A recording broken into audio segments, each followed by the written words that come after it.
You're watching Chicago's very own WGN News. Hey, are you looking for ways to save money? What if all it took was to eliminate some common household items, or just buying a different kind? We're looking at the top money suckers you haven't even considered. Graff joins us now. Good morning. Good morning. So you've been following stuff when we go grocery shopping, it's just choosing between two different things can save you a ton of money. Absolutely. For example, these beans, these white beans, they're non-GMO. Now that sounds fantastic, doesn't it? And this is a premium brand. But then this supermarket brand is also non-GMO. And the reason is because beans are not genetically modified. None of them are.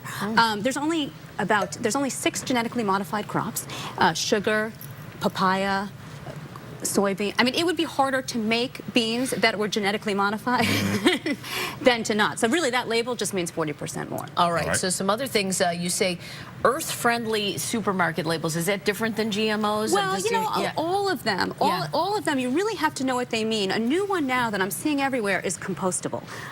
These trash bags, for example, are compostable. A compost is a vat of trimmings from food that you can use to fertilize soil. Okay. So that label is great if you have a compost. But if you're putting it in the garbage, you're not helping anybody. Yeah. You're spending a lot of money and spending a lot of extra money on that. Okay. Well, you can save money by not buying organic, which I think most people know, but shouldn't people buy organic if they want to eat healthier?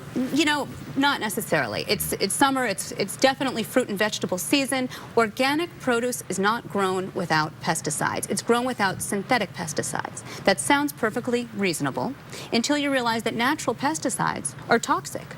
Think of all the natural substances you wouldn't want in your bloodstream: snake venom. Oh. That'd be a problem. Arsenic. Yeah. Those are all natural. These are still designed to to kill bugs. The Environmental Working Group has a list, the Clean 15, the Dirty Dozen. They have, even if you're still wanting to avoid synthetic pesticides, they have a list of produce that has very little pesticide residue on it anyway. Right. I think we all know we can save money if we don't buy bottled water, but it's the convenience. What about antibacterial soap? So antibacterial soap does not keep you healthier. Researchers have studied large groups of people, followed them around, and found that people who use plain soap were not more likely to get coughs or skin infections or fevers. And even if antibacterial soap did keep you from getting sick, doctors also worry about that. They're floating around something called the hygiene hypothesis, which is that our immune systems are out of practice. And that's actually responsible, they say, for a lot of autoimmune diseases. So all interesting stuff. Yeah. You can check out Brett's book, Not Buying It, Stop Overspending and Start Raising Happier, Healthier, More Successful Kids. For more information, you can head to thehomeeconomist.com. Brett, thanks for being here. Thanks for having me. Good to see you.